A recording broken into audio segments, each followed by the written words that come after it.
اللهم صل على محمد وآل محمد وعلى أهل بيته الطيبين الطاهرين المعصومين. اللهم صل على محمد.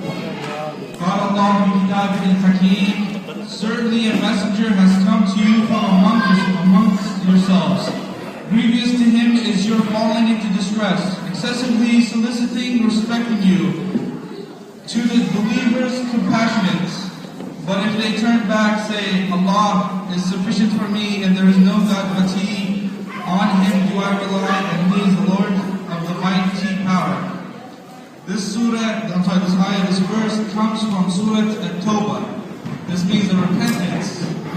And this is verse 128 to 129. So the first thing that we look at, examine, when we look at this surah or this verse is, he says that he sent a messenger from amongst us. This messenger, what is a messenger? Somebody that is delivering news or something, a message to us. So, and then he's saying he's amongst yourselves. So we also have to examine this. Is this, did he send us an animal to lead us? Did he send us an angel? And why did he send us these things to lead us? Why did he send us a son of Adam, a human being, to lead us? So the first thing that we look at is the among us part. There's two ideas of what they mean by amongst yourselves. The first is, God sent you a messenger who's a human to lead you.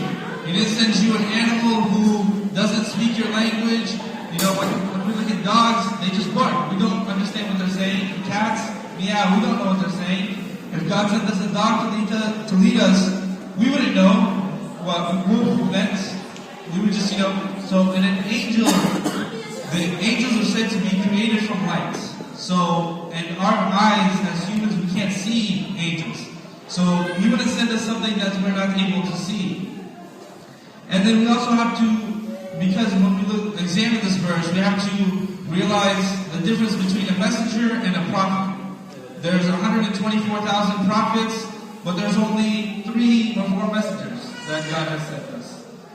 A prophet, so we go ahead and examine this difference. A prophet is a person who is sent by God to deliver a message from somebody else. So another person's book, or another person's message. So the message has already been sent to us, but he's sending us another person to remind us, which is the prophet. He's saying, I sent you the Bible, I'm sending another prophet after Isa, or after this person, to remind you, I sent you this book, you guys didn't touch it, you guys didn't, you forgot the message that I sent you.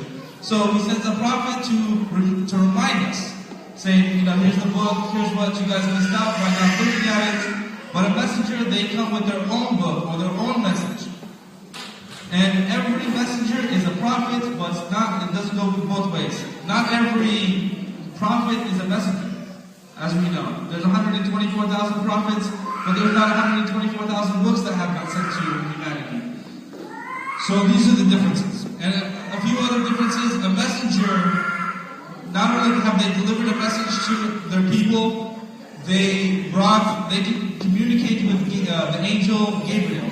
They can communicate to this angel directly without without covering their eyes, or without something between them. And a prophet, the angel comes to them in visions. So whenever they need to, when God wants to send something to the prophet, saying, here's some new information that I want you to give to your people, what they do is through visions, when the person is asleep, the prophet is asleep, Gabriel visits them in a vision and gives them the message, relays the message from God to them. And another thing, a messenger, their message is for all of humanity, all of God's creations. When they bring their message, it's for everybody to follow. But a prophet is only sent to a certain area. So they report on, this area, let's say, is, they stopped believing. But the rest of the world still believes, but this area or this country stopped believing. So God sends them a prophet to remind them of what is, of the message they have been ignoring. And of course, if we look at now who the messenger is, it is said that the messenger is Muhammad. And Nabi Muhammad is the messenger, and what message has he brought us? the Qur'an.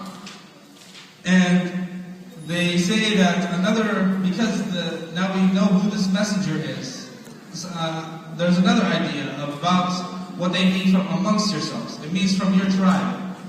We didn't bring a stranger from another city. We didn't bring, we brought an Arab. We brought from your people. You've known him his entire life. He's known you his entire life. You know his actions. Before, in their times, there were no banks. So what they would do is that the Prophet was so trustworthy and so honest was they take their valuables and they say, hold on to this. Mohammed, hold on to this for me, please. And he would always, they give him, let's say, they dealt him gold back in those days. They take the gold, they give it to Mohammed, whatever. They gave him 10 pieces of gold, they get 10 back. So they trusted him in that case. So when the message was given to him, he said, when he said, I'm a prophet, they already knew him. It wasn't a stranger amongst them saying, hi, I'm Mohammed, and I have a message to deliver to you. They don't know who this person is, but Muhammad, they knew who he was. He was part of their tribe, and they trusted him. So today we're here to honor somebody that has a resemblance. Not only not only did he look like the Prophet, but also he sounded like him, and he had the same mannerisms as the Prophet. They said that whenever we wanted to remember the Prophet after his death, we would visit Ali Akbar. And we would sit with him, and it was like we were sitting with the Prophet. One day, Imam Hussein was sitting in the mosque of Nabi Muhammad. And somebody came, they said, last night I had a vision of the Prophet Muhammad, and who could I talk to? They came to the mosque, they didn't ask about Imam Hussein or anything like that. They came to the mosque, and they asked the people, who can I talk to? I just had a vision previously, the night before, about the Prophet Muhammad. So what I want to do is, I just want to, talk with somebody from his lineage, somebody that has some information on this topic. So, of course, Imam Hussein was inside the mosque, and they said, that's his grandson over there. So he went to him, he described the vision that he had, he described the look about, how this man has never seen the Prophet, and he described him to exactly how the Prophet looked. So he said, hold on 1 second. He told some messengers to go and grab his son, Ali Akbar. So they grabbed him, and once Ali Akbar walked in, the guy looked like he'd seen a ghost. He's like, that's exactly who I saw in my dream last night. So this is exactly the mannerism and the look of Ali Akbar. And he is the only person who, when they were on the path to Karbala, and like we said yesterday, Al-Qasim had to plead with Imam Hussein, had to go through, he went away and found a box. His mom gave him a box that had a letter that allowed him to fight, gave him permission to fight with his uncle. But Ali Akbar was the only one that his dad didn't argue with him. When he said, I want to fight with you, father, he said, of course, no problem. And going back to the ayah, we also see that there were some terms of this messenger. How do you identify this messenger that was sent to you? Some things that they say is, excuse me for 1 second, it says that he's grievous to him who is falling into distress. What does this mean? It means that there was once a saying, he is happy for your happiness and sad for your sadness about the Prophet. So when he sees you in a distress or having issues, he's going to feel sadness. He's going to be empathetic to your issue. And also, he is two things that are described about God, kind and merciful, which were things that God gave to the prophets. So one day, so he is kind, he is kind for those people who believe, who follow him. And he is merciful to sinners. He doesn't, one day he was walking, after he announced his prophecy, the Quran, he said, I'm a prophet, I'm a messenger sent from God. The kids, they said, this is a crazy man. Like I said, they known him his entire life, and now they turned and said, this man's crazy. He's a liar. He's a witch. So they threw rocks at him, tomatoes, rotten tomatoes, things of this nature. And 2 angels saw this and were compassionate and came down. And they said, in one instant, we could kill all these people. We can destroy humanity in one instant. And he said, no. God is going to forgive them because they don't know what they're doing. And the same mannerisms and the same actions, also his grandson, Ali Akbar, he had these same mannerisms when, in his life. So, just اللهم صل على محمد وآل محمد. اللهم صل على محمد وآل محمد. So Ali Akbar, Imam Hussein gave him permission to go and fight. He didn't have to argue. And this, of course, there's when they saw he was going out to the battlefield, they said, Ali Ziyad, excuse me if I got the wrong right now, but they said, kill him and you're killing the heart of Imam Hussein. So they tried to kill him, but of course, the lineage of Imam Ali that he has through his blood and the strength that he has, he was able to fight them. But because there was no water, no food for 3 days, he wasn't at his full strength. His mother was standing at the tent, and she was looking at Imam Hussein's face. She wasn't able to see her son on the battlefield, but she was able to see, when Imam Hussein smiled, she knew that when an enemy came out of Ali Akbar, he killed him. When she saw him sad, she approached him. She said, Hussein, why are you sad? Did something happen to him? He said, no. But I see an enemy that approaches him that may be stronger than him in this stage. So he said, please, go back to your tent and start praying for him, because a mother's dua is accepted for her son. So we look at this example, like I've said previously, these are lessons. How they said that he's the heart of Imam Hussein. He's the heart of his mother, of course. So how did he go against them or anything like that and become their heart? Or what actions did he take to become their heart? So for their love. There's an ayah in the Quran that translates to say not to them, say your parents say, take out the trash tonight. And I don't want to do that. You sigh.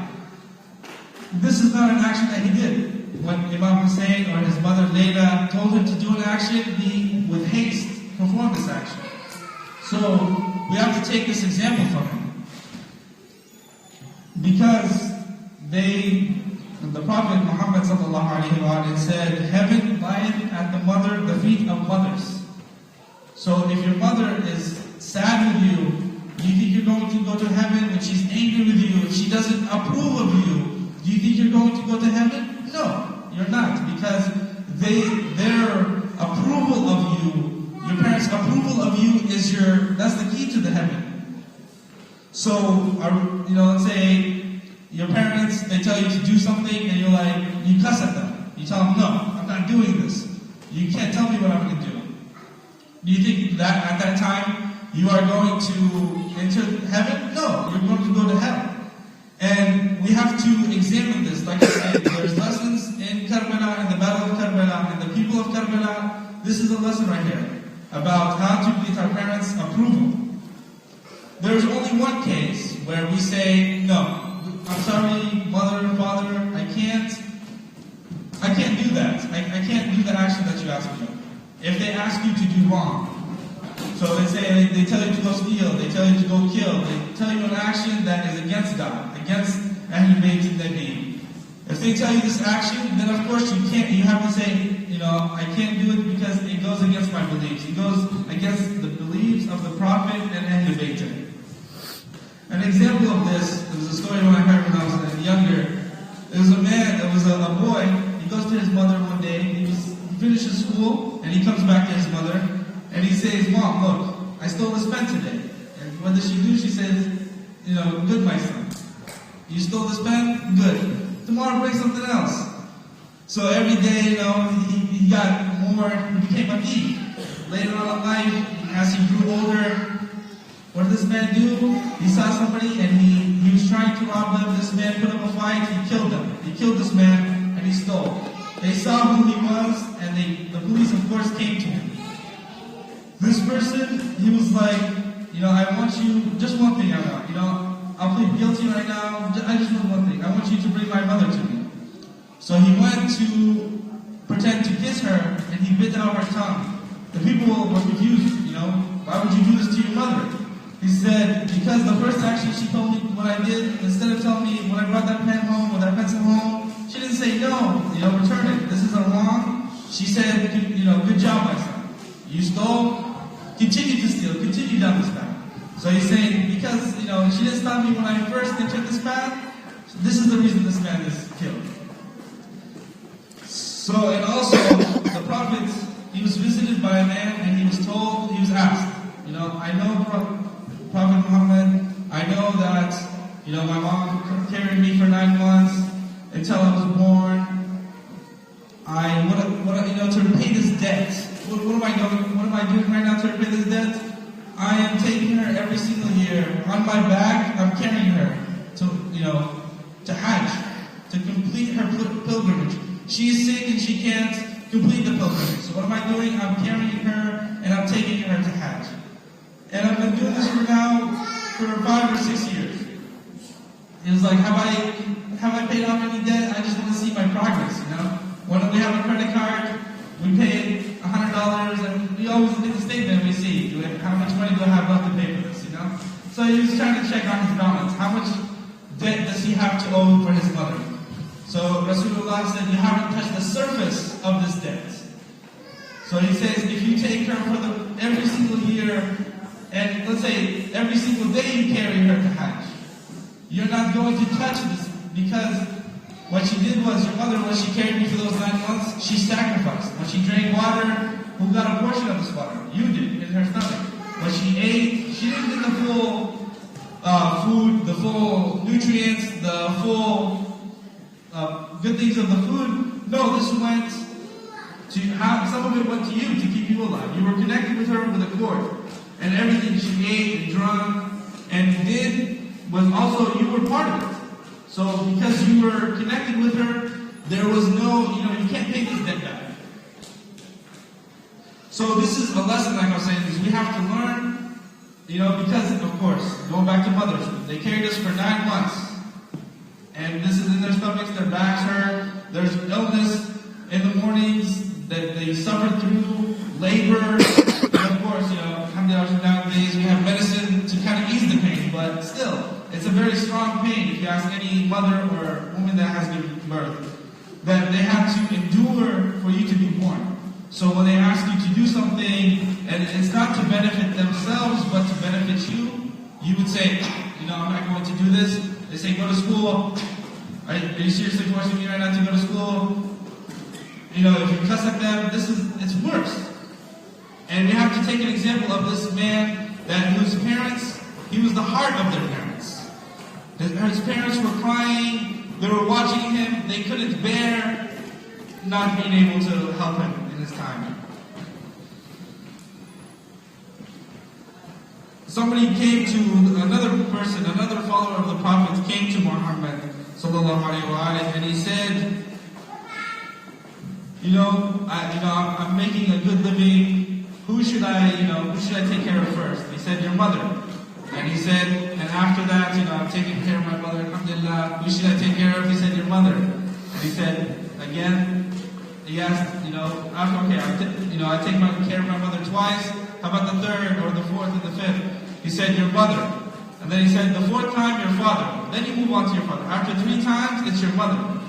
So every day when you see a person who gave you nutrients that was supposed to go to themselves, you should be, kissing them every day in the morning. Like I was saying, heaven is under their feet. So they decide. If you go down a wrong path that they don't approve of, they're not going to approve of you. So that just closed the door on your chance to go into paradise. And Rasulullah sallallahu alaihi wasallam, he was sad. He has already seen heaven, he's seen the angels, he's seen the paradise, he knows the good things that come out, the rewards that we get for if we go to heaven. the reward of heaven and the rewards that it entails. So he already knows. So this is why he's to teach us, because he's already seen it. When you, let's say, you get a piece of pizza, a slice of pizza, you eat this, and this is the best slice of pizza you've ever eaten. What are you going to do? You're going to keep this knowledge to yourself, or are you going to go, hey, buddy, this is the best pizza I've ever eaten. I recommend that you try this. Of course, he's doing us a favor, and through his lineage, through his family, they're also continuing this favor, because they've had that good food. They've tasted the dessert or the pizza, whatever your favorite food is, they've tasted it, and instead of saying, I'm going to keep this secret to myself, what do? They pass out the secret. They say, hey, this is the best place to eat. This is the best food that they have. So come eat here. Instead of saying, no, I'm going to keep this to myself. The secret is just going to be for myself.